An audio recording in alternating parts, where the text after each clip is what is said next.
Hey guys, so I'm at work and I had this thought come to me, and I've been thinking about it for the last couple of hours, about 3.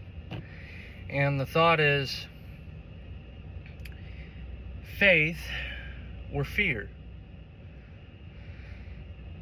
And it's convicting me.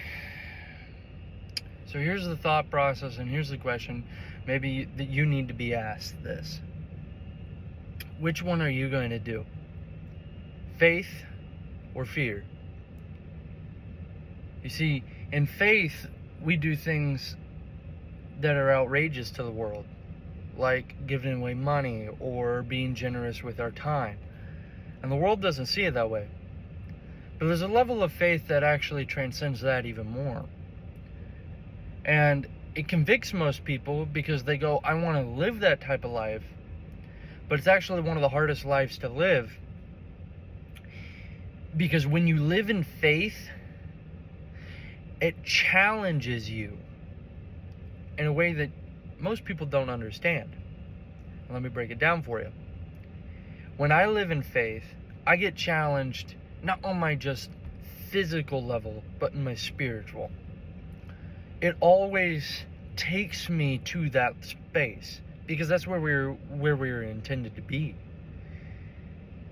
See, if we're not living in the spirit, then faith is almost useless. But since we're supposed to be spiritual beings of a higher calling called by Jesus to live in heaven with him, and we claim to have authority from God and from Jesus, and we want to use and exercise that authority, then we also must live in faith.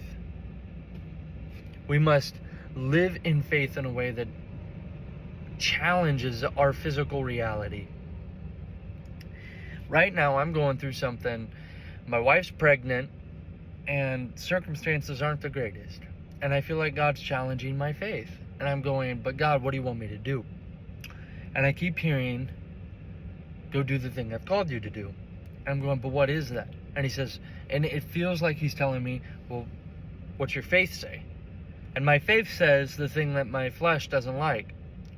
Or my person right here, my circumstances don't like. My reality does not like. And and I'm telling it, no, I don't want to. That's fear. No, I don't know if the circumstances are going to happen like last time or this time or whatever other happened. Because there's a couple different ways we come through this.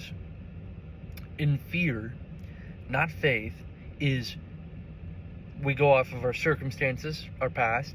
We go off of our reality, what's going on either around us or what's happened to us, either now or from the past. And usually these work together to create that atmosphere of fear. Like fog, fear hangs low. And in faith, you're supposed to fly like a hawk above the fog. But if you're in fear, you can't. You're sitting in the fog like in the early morning. Have you ever seen that thick fog that just rolls across the field? You can't see through it at all because it's that thick. That's what fear is. It's not really going to do anything, but it sits there and it lingers. It causes issues. And it comes up through circumstances, past traumas, past issues, how people treated you. You can name it. But it really boils down to, do you trust God or not? And in faith, it challenges us. I'll use my life example. When I was marrying my wife, I felt like God said, do you trust me to let you and give you your wife? And when circumstances wise, people have left me, people have hurt me, people damage me in all areas of life. But in faith, she is the woman for me, and I see that. In faith, I see that. In fear, I just see all of her issues. But in faith, I see who she could be. In fear, I see what she could do to me. In faith, I could see how she can accompany me. She can come alongside me. You see, in faith takes us out of what is and brings us to what can be. It brings us to the potential of what something is. That's where we get hope. Of what something can turn into. That's where we get dreams. I'm not talking about the prophetic dreams. I'm talking about the dreams of maybe I should start a business. We get these places because of faith.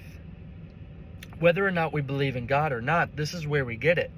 And it's from the foundational love and gift of God through faith, from Jesus. It comes from that. So if we're going to live in fear, we're going to live in the reality based on circumstances and what's happening to us right now. And we're going to be reactive, not proactive. God, when He asks us to use faith, the reason is because it takes us off of the playing field and moves us to a position where we can be like a chess player, not a chess piece. We can move up and see the board as God does. And that's what faith is supposed to do. We move from where our reality is, and we move to a place where we can trust God, even though we see like the board is messed up. We will learn to trust God with how the pieces fall, with how the pieces move. But in fear, it doesn't work like that. Fear wants to limit you, chain you, and control you. Cloud your mind, cloud your eyes. Faith is hope, but it's more than just hope. It's how you walk in the Spirit, but it's more than just that. It's also your eyes.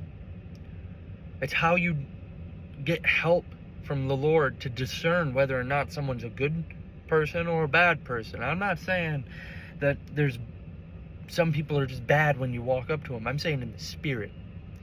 Some people have sided with the enemy and have become evil in their spirit, cold. Now, I'm not going to say they can't come back, but it's their choice, and that's a different topic. But in faith, we can see that. In faith, I can see someone being healed. In faith, I can see Christ loving me. In fear, I can't. Faith is the key to everything else. And we get that eroded over our life. So which one are we going to do? Are we going to fight with faith? Or are we going to live in fear? We're going to fight in faith or live in fear. God has challenged us to live in faith, fight with faith, grow in faith, and work in faith.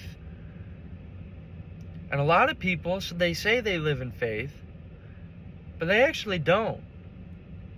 And you can see it through their actions and how they go about their life.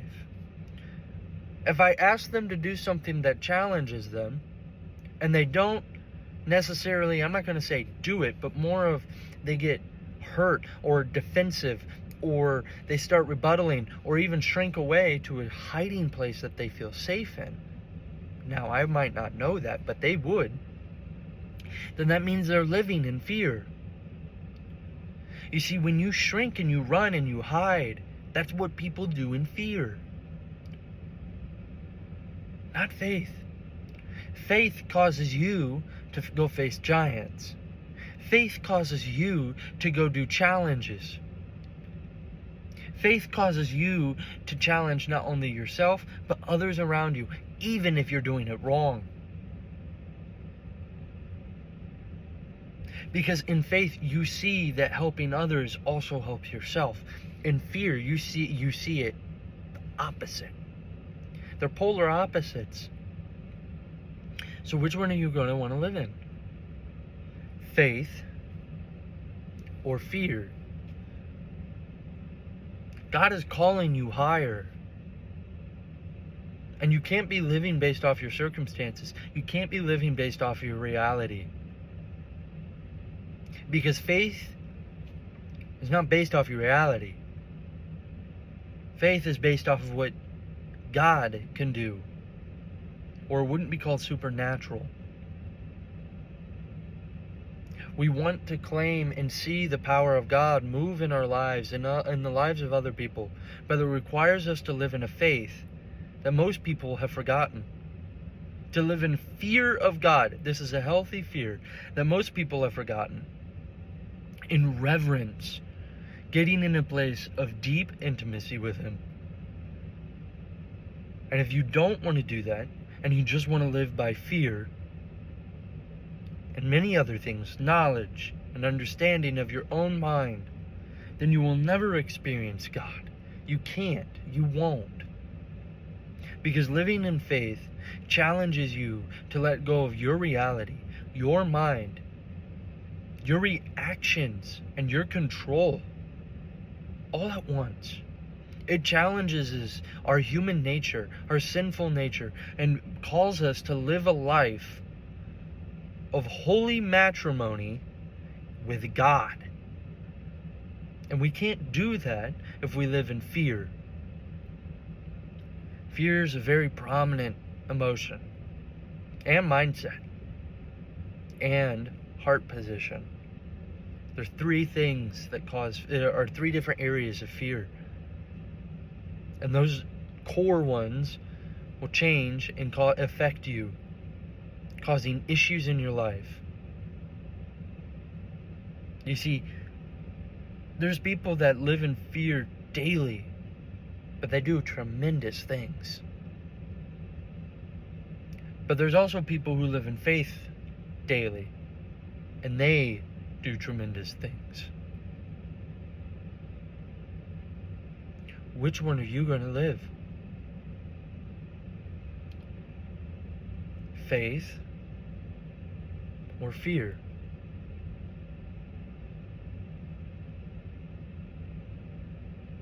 God is calling all of us to that.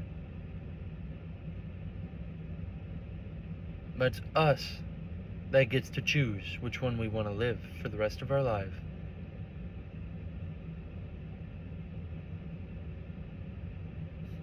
I hope you guys have a good day, and Jesus loves you.